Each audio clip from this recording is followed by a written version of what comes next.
So yan, good day mga sir, no? Welcome back to my channel. So may tanggap tayo ngayon, isang LG 42LB 5610. Yan yung model niya, no? Yan, 42LB 5610-TC. So LG to mga sir. So yung problema nito, magbi-blink lang daw yung kanyang indicator light, tapos wala na, hindi na magtutuloy. So angat lang natin, gandahan, hirap pag isang kamay ng mga sir. Ayan, tapos plug in natin. Ayan. Ay, teka lang, kailangan pala natin ng adapter. Teka lang mga sir. So yan, nakakuha na tayo, no, ng adapter nya. So saksak natin. Ayun, may standby naman siya mga sir, oh. Ayan. Ayun, wala na. Pati power on natin, wala. Tapos ayan, blanco. Ulitin natin mga sir. Unplug ko. Ayan, tutok tayo dito. Patayin ko lang yung ilaw, no? Ayan, para mas klaro sa inyo. Ayan. Teka, ayan, ayan. Plug in. Ayan, may standby. Naku, mas mahirap makita. Tanggalin natin. Ulitin natin mga sir, no? Plug in natin. Ayan, nagka-standby siya. Tapos, ayan, kukurap lang ng ganyan, tapos wala na, mamamatay na siya. So yan yung problema ng unit natin, no? So tara, buksan natin mga sir. So ito na mga sir, no, na baklas na natin.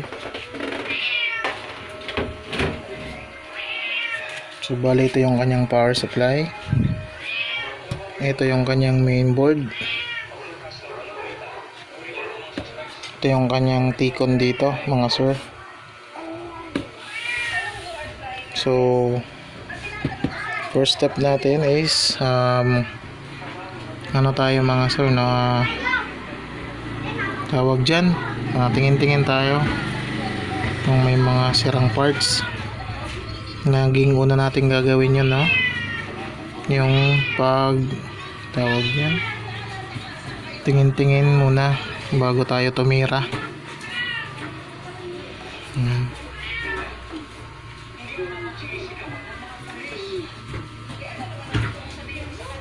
So, ibig sabihin, kasi nagpa-power naman to, is okay yung ating mga supply dito, no?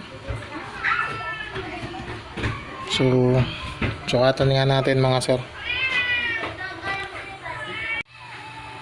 So ito na mga sir, na plug in natin, tapos sukatan natin.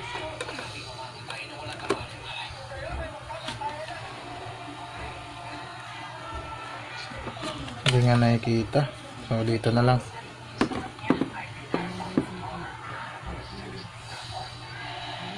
Meron tayong nasusukat na train, no? 3 dito.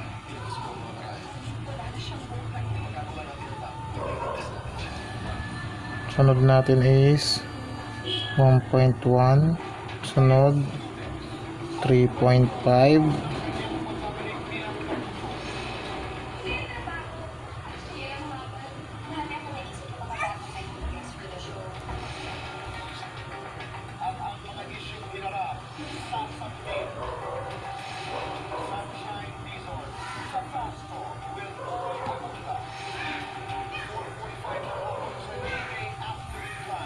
tayong masukat na 12 niya, no?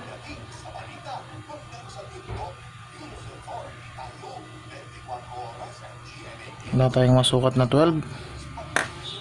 So unplug natin. Ayan, tanggalin natin ngayon yung ribbon papunta sa ating mainboard.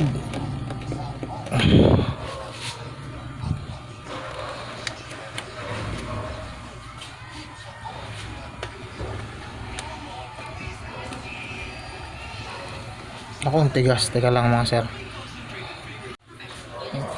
Ngayon natanggalan natin. Tigas. Parang ngayon lang tinanggal So ayan. Ulit. Plug in tayo. Saka tayo ulit dito.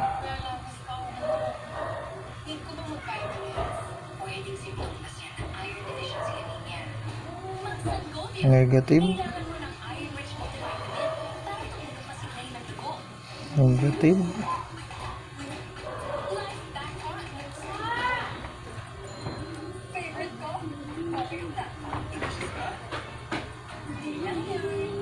Puro negative yung sukat natin, no?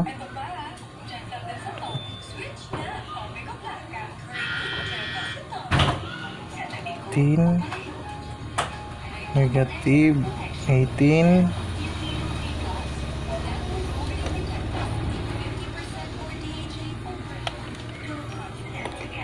Pakita natin yung capacitor dito.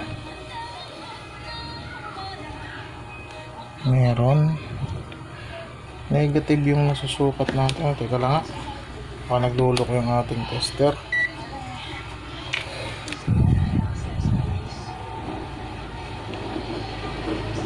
Negative 27.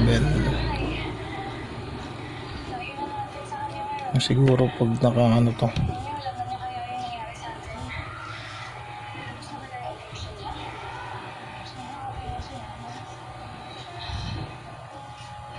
Ito.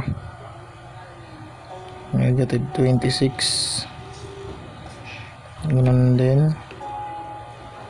Negative 30. Bakit negative yung nasusukat natin? Ano nangyayari sa board natin? Ito negative 15.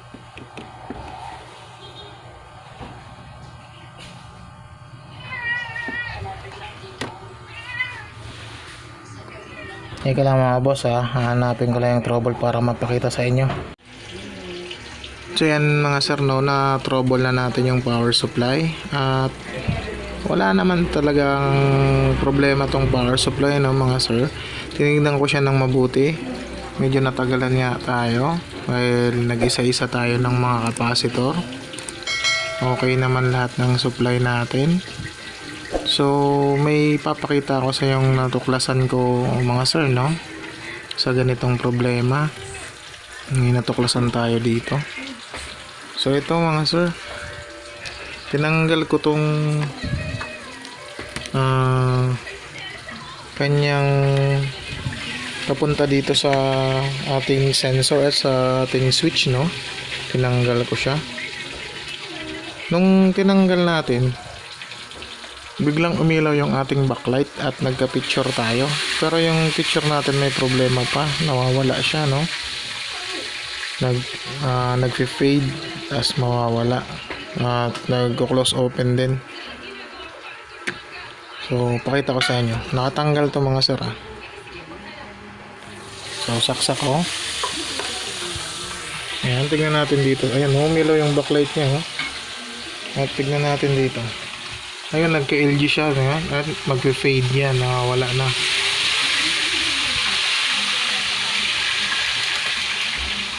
Ang birang sira niya mga sir, no. Yan, naka-on pa rin yung backlight natin. Yan, naka-on pa rin yung backlight natin. Ayaw lang mapatay nitong. Teka lang mga sir, no. Yan. Naku, umiyak yung baby ko. Yan, naka-on pa rin yung backlight natin. Tayo natin, magdi-display ulit to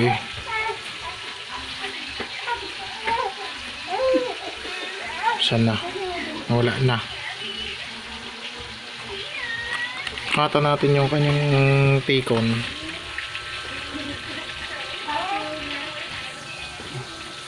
Ano yung tester natin?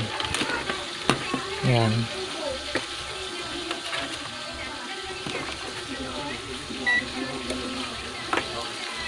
Mapapansin nyo mga sir ay may supply na tayo sa ating T-con, no? Ayan, may 12 volts na at pasok naman. Magkabilaan sa fuse is okay. May nasuka tayo. Patan ngayon natin yung ating BGH. Wala. BGL pala yun. So double trouble to mga sir, no? Yan yung BGH nya, oh. 0 din. 0 din yung kanyang BGH. So unahin muna natin yung trouble dito sa kanyang unplug muna natin. Yan. Unahin muna natin yung trouble dito sa kanyang button. Kung bakit pag sinasaksak natin is ayaw magtuloy ng ating power. So baklasin ko lang to mga sir at pabalikan ko kayo. So ito na nga mga sir, no. Ang ginawa ko, lininis ko muna siya ng steel brush, tapos linaker thinner natin. Kasi may nakita tayong mga umido-umido dun sa kanyang parts, no? Yan. Ako naman, ang labo. Ayan. Lininis na natin siya mga sir. Naku, ayaw pa mag-focus talaga. So ngayon, pa-plug in natin. Try natin kung magka-indicator light na. Ayan. Ayan, naka-plug in yan. Tingnan natin kung magbubukas yung ating backlight. So hindi na siya namatay, no mga sir. So pindutin natin. Teka lang, alisin ko lang tong sa ibabaw. Tingnan natin kung magkaka-picture. Silaglaga na. Mahirap yung baklasin yung niya, no? Itong cover nitong niya. Control. Ayan. Ang daming sikot-sikot dun sa pagbaklas niya. So try natin. Power on natin. Pindutin lang natin sa gitna. Ngayon, nag-react na yung ating switch. Ayan ang ating LED light. So ayan, nagka-LG siya, oh. Tapos magpi-fade. Wala na. Pero may backlight pa tayo mga sir. Ayan, may backlight pa tayo. So patayin natin. Tingnan natin kung nagpa-function na ng maayos tong switch natin, ha. Diin na lang natin sa gitna. Ayun, namatay na siya at nag-standby red na. So okay, nakuha natin yung sakit ng magbi-blink lang siya ng isa tapos mamamatay na, no? So next natin ay yung picture naman.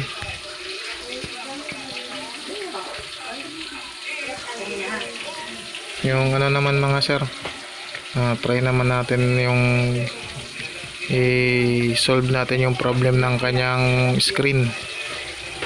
So double trouble, tatlo nga halos yung trouble niya, no? Pero hindi naman mahirap mga sir. So tara, subukan natin maghang ng ribbon dito.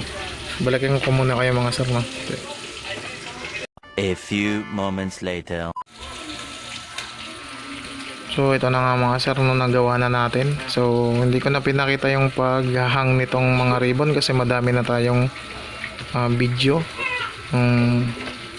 paghang nito, pag-determine kung saang side yung may problema, no? So bali papaliwanag ko na lang, nung hinang natin to ay nagka white screen sa kabila, tapos dito nag fade, tapos nag totally shutdown na siya, no? Totally blackout na yung ating screen. At nung hinang naman natin to ay yun, nag okay yung ating picture. Tapos nagka ano yan mga boss, nagka black screen, tapos nagka stripe lane sa kabila, pero hindi siya nagpi-flicker, no? At hindi rin siya nag-fade. So ibig sabihin mga sir is nandito yung ating problema. So bali yung ginawa natin,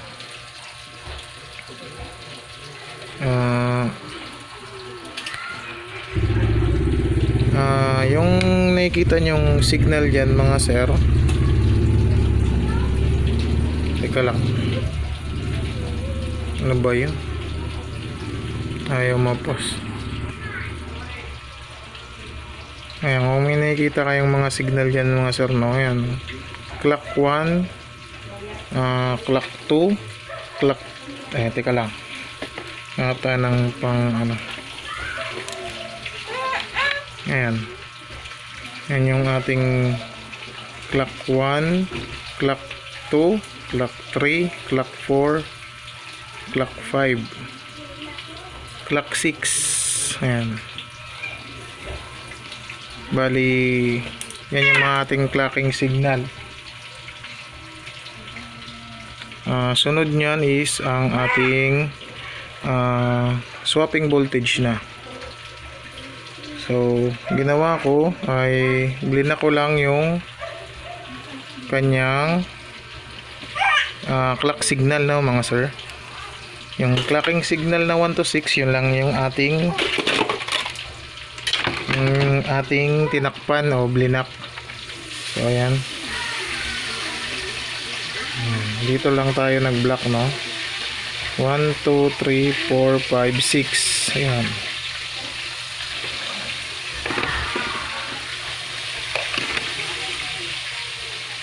Okay mga sir, tapos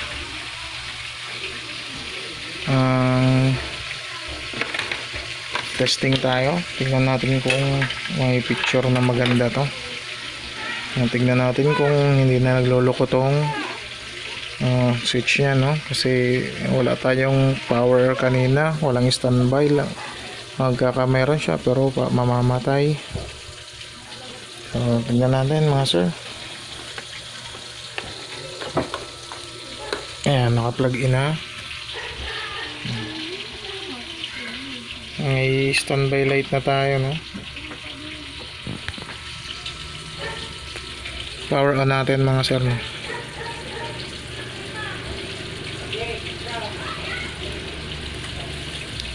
Ayan, so angat natin, tingnan natin kung magka-display ito. So ayun, meron na. Ayan, sinalpakan ko na yan sir ng signal. So ayan, ang ating LG, no, inabutan na tayo ng gabi na dito. So babad lang natin to ng matagal mga sir, no, bago natin takpan.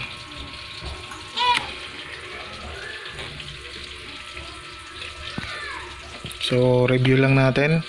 Una, yung problema natin is wala tayong nagkaka-indicator, tapos wala na, hindi mag-on yung ating backlight, wala lahat, totally shutdown siya kapag nag-blink to ng dalawa, no. No, parang ano lang, nag-slow motion yung blinking ng ilaw niya, tapos biglang shutdown na, no? Tapos wala nang lahat. Sunod na problema is yung magkaka-display tayo, tapos magfe-fade. So ang ginawa natin is nag-block tayo ng kanyang clocking signal. So babad ko lang to mga sir at balikan ko kayo.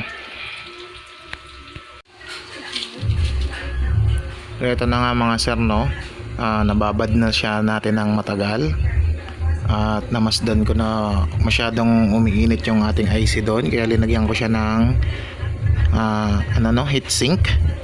Tapos yung ginawa ko dito mga sir, no, tinanggal na natin yung ating tape method at ang ginawa natin is cutting method na mga sir. And kung napapansin nyo dyan mga sir, no, yung ating clock 1 hanggang VST ay kinat ko na. Ayan mga sir, putol na yan lahat. Kasi nung tinetest natin siya, as nagkaroon siya ng linya dito sa baba, tapos magalaw na linya. So pinutol natin yan, pati yung siyempre kasama dyan yung ating swapping voltage. Kinating natin, no? Tapos dito sa kabila ay may ginawa din tayo. So dito yung good na parts, no? Ang ginawa natin, hinanap natin dyan yung kung nasan yung swapping voltage, kung nasan yung nasan na ba ito, kung nasan yung ano, add even natin, no, yung swapping voltage. So ang ginawa ko mga sir ay kinat na natin at sinuplayan na natin siya ng steady na voltahe, no. Hindi na siya swapping voltage, kumbaga fixed voltage na siya papuntang add even natin o sa ating swapping voltage. Ayan dito mga sir, kung napapansin nyo yung magnetic wire na dalawa, ayan, isa, dalawa. So nakakonekta yan mga sir sa ating VGH tsaka sa ating VGL. So madami yung naging problema nitong TV na to kasi matagal ding in-stock nila madam to bago pinaayos, no. Yan yung problema, nanganganak-nganak yung sira niya pag na-stock pa natin ng mas matagal ang ating TV. So naka-on yung TV natin mga sir, no? At tignan natin kung may guhit pa ba dito sa baba o wala na. May guhit yun noon nung tinitest natin, nung matagal na siya nagkaguhit, tapos nagpi-flicker yung guhit niya. So game, angat na natin. Ayan mga sir, no. Ayan.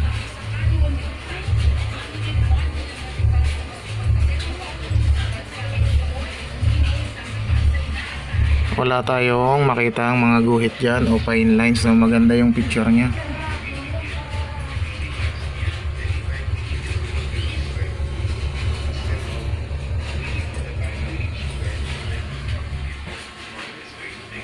So okay mga sir, lagay ko lang yung cover nito, tapos testing tayo. So okay na yung ating TV now. Yun lang yung ginawa natin mga sir, no, yung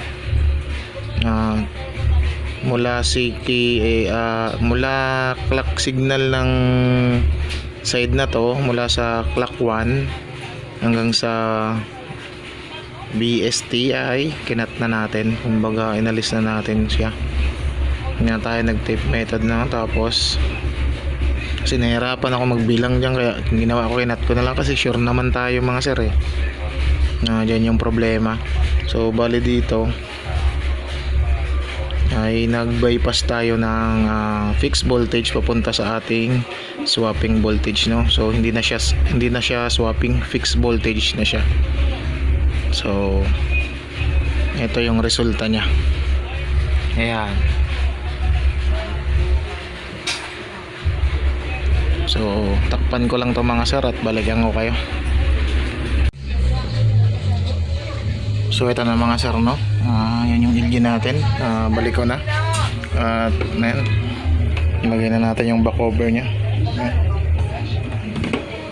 So gagawin natin is plug in natin. Ayan.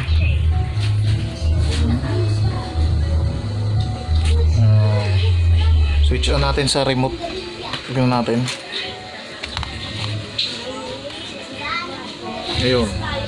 Ayun, lumabas sa LG, oh. Anong trabaho mo? Ayan. Huwag mo ko tanungin. Wala ka ng pakialam doon. Hinaan lang natin. So ayan, wala tayong makita ng guhit dyan, hindi parehas nung nag-tape method lang tayo mga sir, no? May dito pala yun, dito sa baba nagkakalinya yan, tapos gumagalaw, gumaganon, umaangat, tapos to itong parental guidance na to nagkaka-shadow. So ngayon pinong-pino tayo, ha? Ayan.